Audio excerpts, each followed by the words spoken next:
Okay, so I'm going to do the classic water buffalo. So this is, and I'm also going to do it from the force perspective.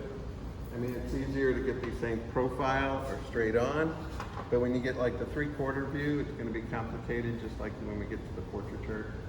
Yeah, but you know, I got drawing 2 students in here, so advanced, challenging.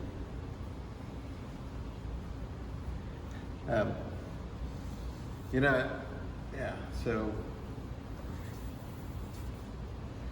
this is like in my head.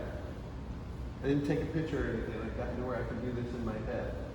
But like when I'm doing this for real, I do photo reference. This is why I became a photographer, pretty much, because all the illustrators in school, they took their own pictures. Or most of them. Fred Ottness came in. He was one of the top illustrators. He was the ChatGPT guy for the 70s. He stole everybody's photos and then montaged them together. So he was constantly fighting little lawsuits from photographers going, "Hey, that's my photo."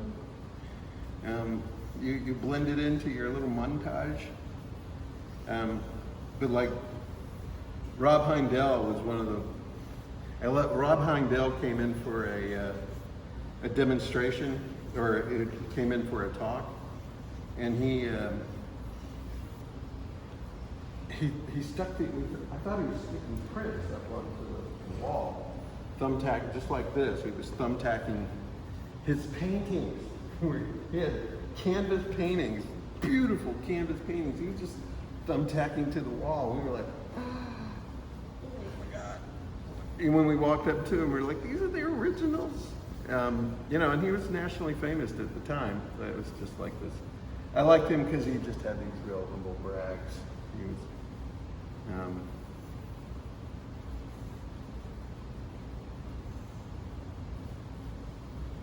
okay, so this is where I look at the negative space, let the horn go off. But you see how I've just kind of blocked it in?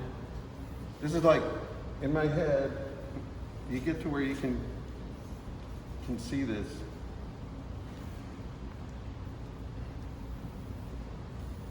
And you really want to do these loose flopping lines, right? They may not go in your portfolio.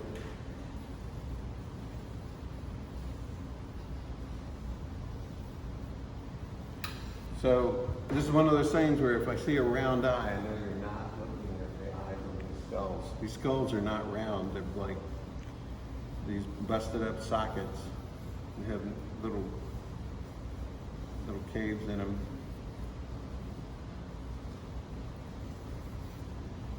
Okay, so you open up, and this is the same mindset that is if you were painting, you would do the same.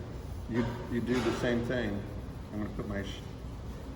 I look for my lights and my darks. So I kind of.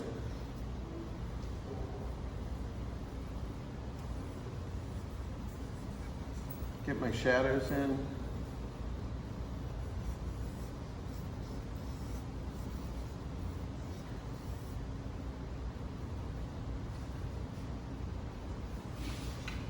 Now I pull out my, see how loose it is? I'm staying loose. I'm staying fast, loose. I'm not.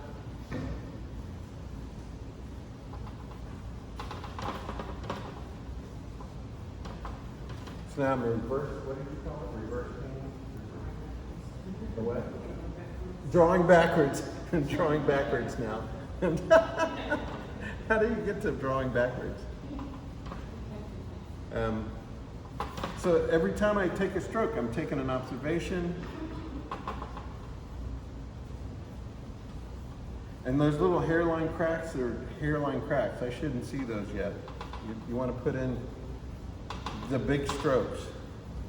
So now I'm in my mindset, I locked it in, and now, and this is a habit of looking at an observation, taking an observation and putting it and putting it down. I'm looking for the lights and the darks. And it gets to, if you were painting this, if you get the lights and the darks right, it doesn't matter what colors you're using, if you get the values of the drawing going. And this is the best way that I know to train your mind. You know, I'm one of the best digital artists you know. And go, oh yeah, no. Yeah, good luck with that. Here's the book. And I am a little jealous of YouTube too, because the YouTube, you guys have access to amazing demonstrations. Okay, so I got my lights and darks. Now I want to come back and detail it. So this is when I start putting, like the little hairline crack is just barely touching it. And see how it starts showing up just a little bit. That's where I need my Bob Ross. Hey, you put the little hairline in there. It's lovely day. I'm not thinking about the rain.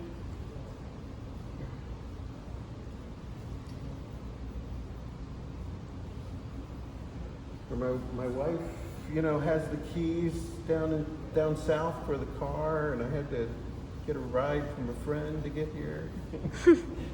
I'm not thinking about that right now. I'm thinking about just. So this is like the point where we just did the continuous line drawing, and you know this is now starting to put the continuous line drawing over this, and the variation. Like one of the things you're judged on is variations in your mind. If you're just putting every line you put down is just like this, no matter what, like sensitive. You need to be sensitive people that. And I can do all this stuff over here because it blends out.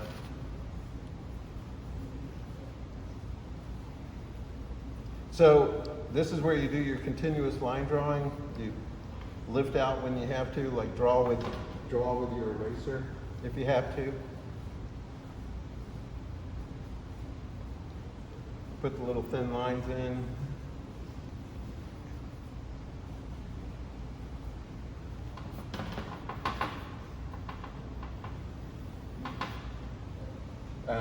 And continue like that. And then the final, once you get your continuous line drawing, switch to doing your white, your more specular little highlights that come down the skull. Not the whole skull. No blending. Today, no blending.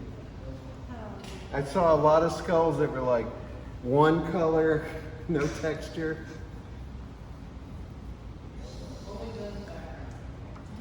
People I know that can draw. They get lost in the, okay, so.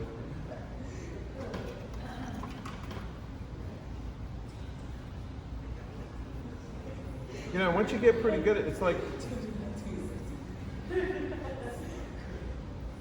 like, well, like the impressionists, okay, so then I draw with this and this.